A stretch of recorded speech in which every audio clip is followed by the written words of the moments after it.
Okay, ladies and gentlemen, we've got some red-hot sizzling Kings of War action for you. 1,300 points. Goblins, the frosty goblins, versus the Elves.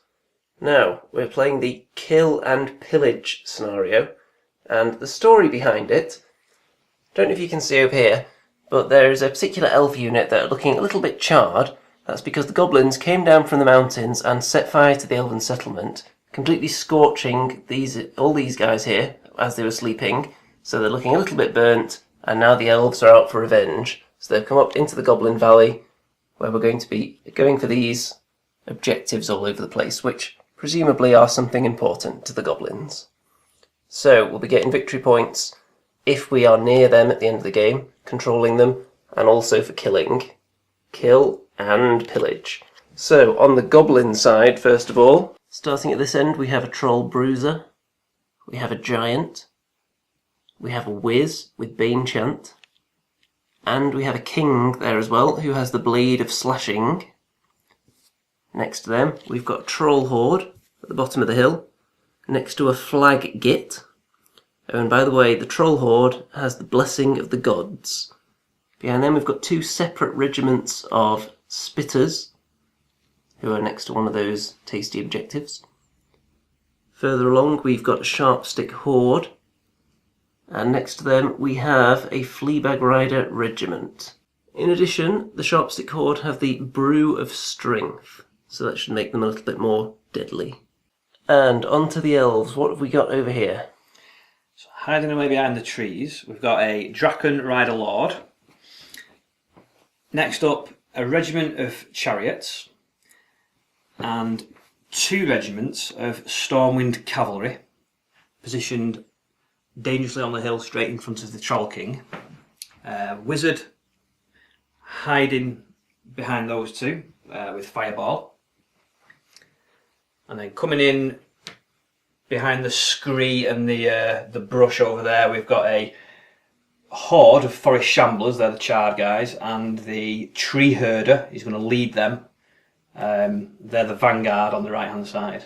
Okay, Elf turn 1, and they haven't wasted any time. They've advanced all these rapid death-bringing units over here. Goblins not looking too thrilled about the prospect of facing all that armour on horses. Over here, the slightly more organic side of the army came up potentially as fast, but they couldn't quite surge the maximum distance they wanted to with his spell. They only got an extra couple of inches. So with their vanguard move, they did get quite far up, but not as far as possibly they hoped. And that's it. No shooting units for the elves. So it's Goblin time.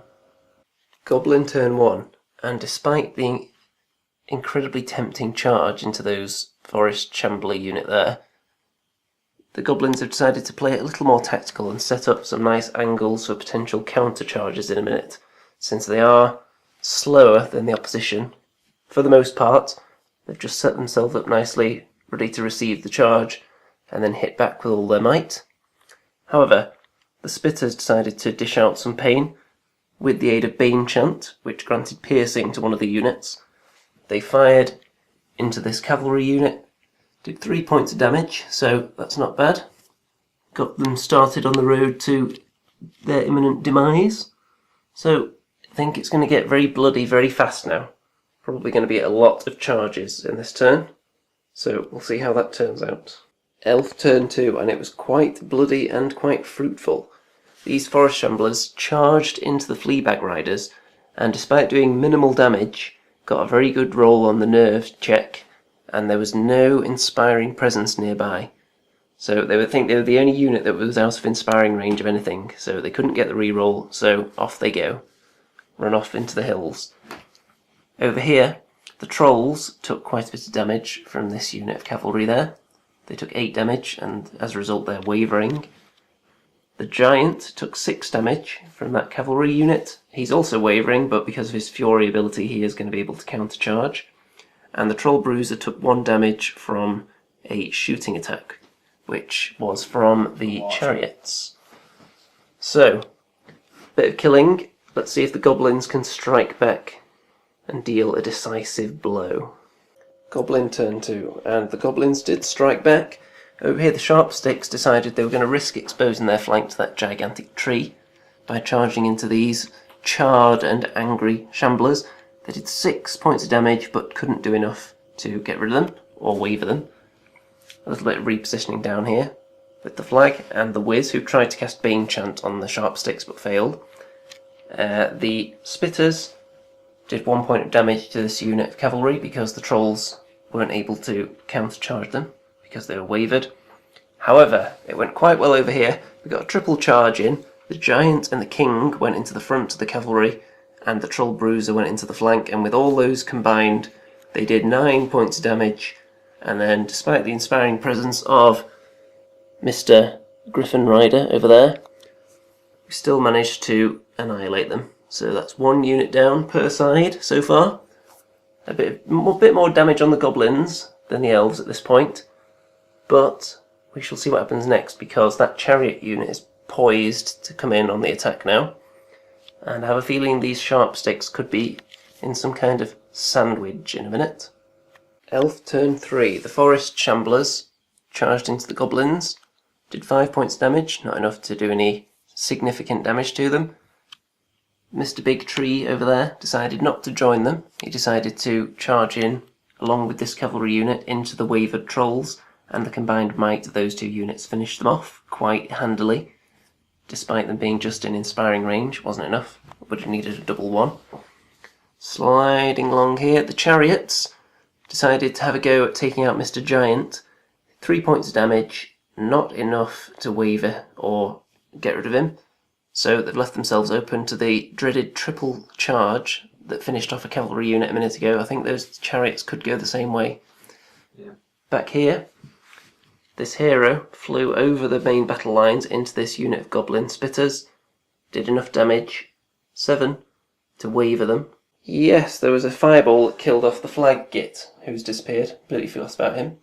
So it looks nicely poised for some drama, and we can't forget that there are objectives around the place as well that are worth extra points. So we'll see what the goblins can do now. Feeling those chariots could be about to explode. So this unit of wavered spitters decided to just turn around to face this threat, because they couldn't do much else. The whiz decided to take a trip over here to relative safety and try to Bane Chant these sharp sticks. He failed, but it turns out they didn't need it. They put some more damage onto the forest shamblers and got rid of them. Then over here, as predicted, the chariots could not stand up to the combined might of all these attacks, even though the giant didn't do particularly well.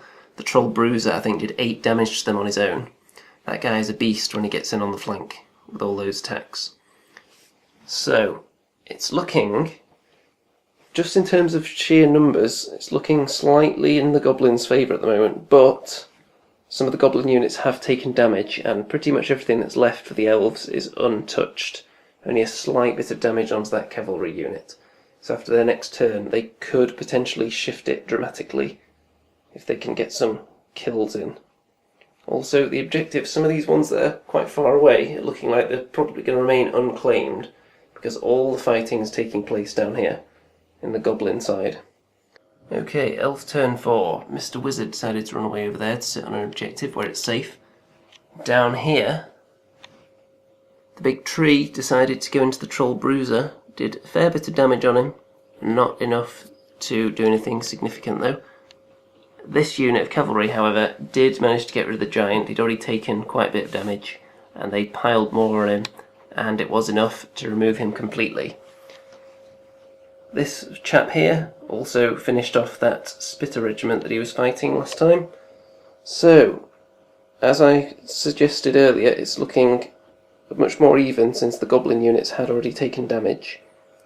So it's right on a knife edge, I think. Let's see what the goblins can do to respond to this. I think it's time for some counter-charging. Goblin turn 4. We're getting a bit thin on the ground at the moment. The whiz moved over here to relative safety, near that objective, mostly to get away from the range of this guy, who's probably eyeing him up because he does look like quite a tasty morsel.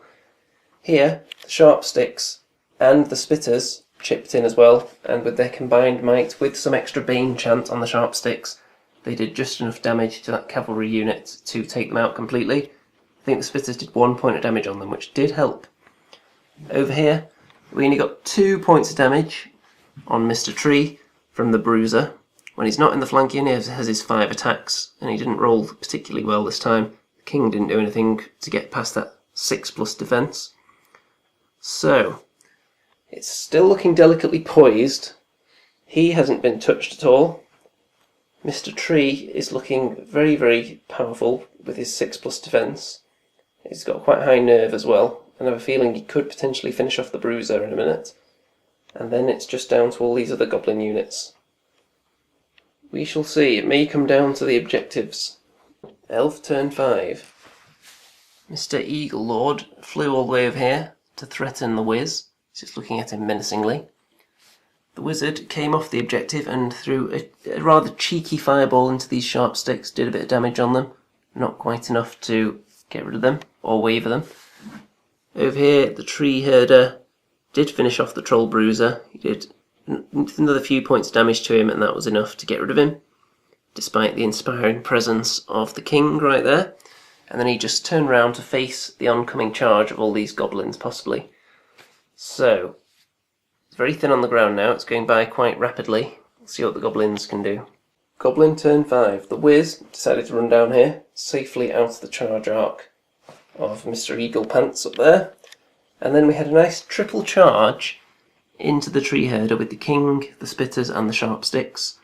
Bane Chant was unsuccessfully cast, which would have been nice, would have got a bit more damage. Did do quite a bit though, mostly the Sharp Sticks. We got him up to 8 points of damage, but couldn't quite roll high enough to waver or scare him off completely. So he's going to have a nice opportunity to countercharge one of these 3 units now. And then we'll be closing in on the end of the game, possibly, with lots of unclaimed objectives around the place because everybody's dead. Very short Elf turn 6. This guy just turned round a bit to face the action. The Wizard ran back towards that objective because this could be the final turn, so he wanted to claim it, and then he launched a fireball into the Sharp Sticks, did a bit more damage, but again, couldn't unnerve them. The Tree Herder charged into the Spitters there, did 4 points of damage, but couldn't roll enough to waver or completely get rid of them. So, potentially the last turn for the Goblins. Interesting situation here. Do they go for objectives, or do they try and kill things? We shall see. Goblin turn 6, again very short. The Sharp Sticks turn round in case there's another turn, facing down him. The Wiz moved over here into range of this objective, and Bane chanted up these Spitters who fired at point blank range into a tree, but all failed to do anything at all. And the King went over there to hold up that objective to stop the Wizard from claiming it. So now we're going to have the roll to see whether the game ends. On a 4+, we will have a turn 7. Should we use a white dice? Yep, we're going to get the live roll now. So on a 1 to 3, the game ends. We're going to get another turn. So the tension mounts. Elf turn 7. So the Wizard, realising that he could have potentially been murdered by the King, turned round, fireballed him in the face, took off 3 points of damage and wavered him. So they're just going to be sharing that objective. So no points are going to be dished out over there because the King won't be able to do anything. Over here, Mr. Eagle Lord decided to just sit where he was because he's quite happy claiming that objective. And the Tree Herder finished off the regiment of Spitters. He couldn't quite run far enough ahead to get onto this objective, so he's just kind of in no man's land, not under too much danger. There's only the Wiz that can do anything to him because the Sharp Sticks can't see him. So onto the Goblin turn, which is going to be very, very short indeed. Okay, Goblin turn 7. Now, Mr. Wiz decided to cast a lightning bolt at the Tree Herder. Did a point of damage, and with a good roll could have potentially got rid of him, but not quite, so he stayed there. And then while we were calculating the points, we looked and we found out that individuals don't count for holding on to the objectives. So those two, I don't know what they were fighting over. They couldn't do anything. He couldn't hold that one. So this one was held, that one was held, and with the kill points and the objectives taken into account, the Elves won by around 160 points, which is just above the victory threshold. So the Elves claim a minor victory. But I don't think anyone's going to be too pleased when they get back to their camp tonight with so few bodies. Goblins, they've been quite blooded as well. The Horde is still just about clinging on. Wiz and the King, so that should teach you, ladies and gentlemen, always look carefully at the scenario rules before you start the game, because we were scrambling for objectives with our individuals, not realising that it didn't matter at all. So, victory for the Elves. Let's get the official left-handed handshake on camera.